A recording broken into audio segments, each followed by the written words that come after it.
kita lanjutkan. Kita lihat bagan yang kita tampilkan.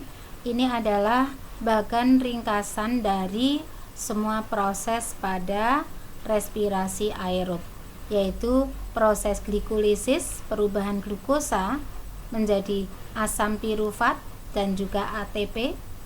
Itu terjadi di sitoplasma, ini masih di dalam sitoplasma. Kemudian proses selanjutnya, pirufat mengalami dekarboksilasi oksidatif sehingga menghasilkan 2 asetil koenzim A. Ini masuk ke matriks mitokondria. Kemudian asetil koenzim A ini masuk ke siklus Krebs. Ini juga masih terjadi di matriks mitokondria. Kemudian dari siklus Krebs ini yang dihasilkan ini baik itu NADH maupun FADH2 akan mengalami transport elektron, yaitu yang terjadi di dalam membran dalam mitokondria.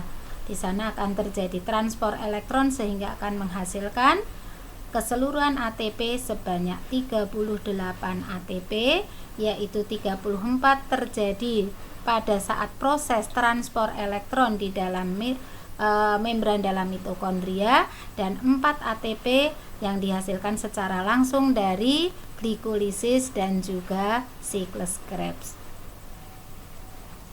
Baik, kita lanjutkan yang kedua. Kalau tadi respirasi aerob, sekarang fermentasi atau respirasi anaerob, yaitu respirasi yang tidak membutuhkan oksigen. Misalnya terjadi pada ragi, ini pada fermentasi alkohol. Nah, pada fermentasi alkohol ini pembongkaran reaksi katabolisme, pembongkaran C6H12-6O6 atau glukosa ini dibongkar sehingga menjadi ATP, ternyata hanya menghasilkan 2 ATP. Jauh dengan respirasi aerob. Kenapa? Ternyata nanti di dalam alkohol ini masih tersimpan energi. Jadi energinya tidak terbentuk ATP semua, tetapi masih ada yang terkandung di dalam etanol atau alkohol. Sedangkan proses reaksinya kalian lihat, yaitu dari glukosa tetap tahap pertama tetap mengalami glikolisis sehingga terbentuk asam pirufat dan menghasilkan ATP.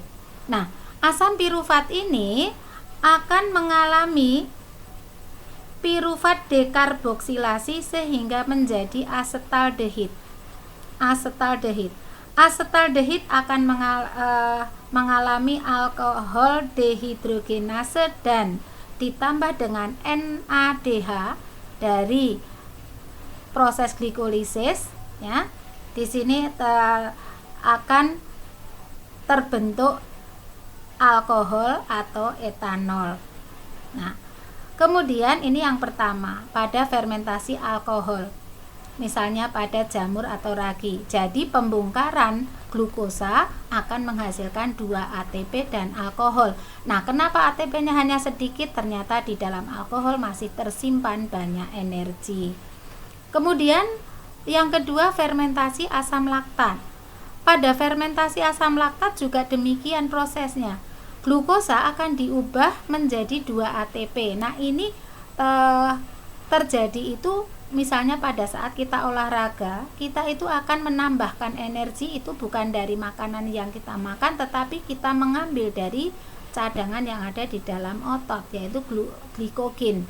Diubah menjadi ATP sehingga akan menghasilkan hasil sampingnya, yaitu berupa asam laktat.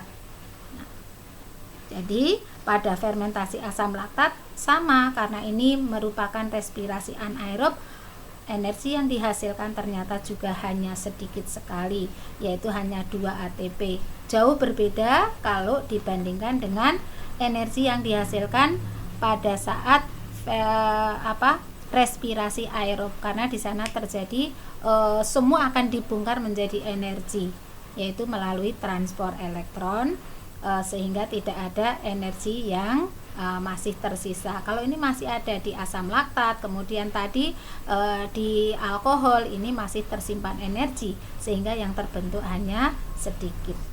Nah, demikian untuk pembahasan katabolisme karbohidrat, baik itu respirasi aerob maupun respirasi anaerob. Jadi banyak sekali perbedaan fermentasi dengan respirasi aerob. Kalian bisa pelajari lebih lanjut.